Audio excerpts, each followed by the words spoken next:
Hi friends, அவங்களுக்கு ஒரு முக்கியமான ஆளை நான் அறிமுகப்படுத்த போகிறேன். இவங்க தான். இவங்க யாருன்னா, என்னை 10 மாதம் சுமந்து பெற்ற என் அன்பு தாய். சரிங்களா?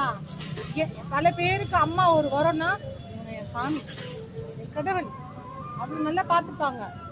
என் கல்லில் ஒரு சொட்டு தண்ணீர் வந்தால் கூட அவங்க பாவம் துடிச்சிருவாங்க. எனக்காக இருக்கிற ஒரே ஜீவன் எங்கள் அம்மா தான். இதெல்லாம் சொல்ல எனக்கு ரொம்ப ஆசை தான், இருந்தாலும் இவங்க என் அம்மா தான். பேசு. சாப்பிட்டீங்களா? சாப்பிட்டீங்களா? நல்லா இருக்கிறீங்களா? அது போதும், நல்லா சந்தோஷமா இருக்கு. சரி, பாய் சொல்லு. பாய். பார்த்தீங்கன்னா இந்த மாதிரி என்ன சொல்கிறோமோ அதை சொல்லி செய்கிற ஒரு அம்மா. எனக்கு ஒரு பையன், அவனும் ஒரு குழந்தை. இந்த 2 பேரையும் வச்சு நான் எப்படி சமாளித்து லைஃப்பில் போராடுவேன்னு தெரியல. பார்த்தீங்களா, அது இருக்காங்க இல்லையா, பின்னால் இருக்காங்க பார்த்தீங்களா, அவங்க ஃபேஸ் காட்ட மாட்டாங்க. ஏன்னா அவங்க வந்து திரிஷாக்கு ஈக்குவலாக ரொம்ப பியூட்டிஃபுல்லாக இருப்பாங்க. அவங்க ஃபேஸ் காட்டினா அப்புறம் சினிமாவில் இருக்கிற சான்ஸ்லாம் மொத்தமாக அவங்க கிட்ட வந்துடும்ன்ட்டு ஒரு பயத்தில் அவங்க ஃபேஸ் காட்ட மாட்டாங்க. அப்போ கூட காட்டுற பாருங்க. ஹலோ த்ரீஷா,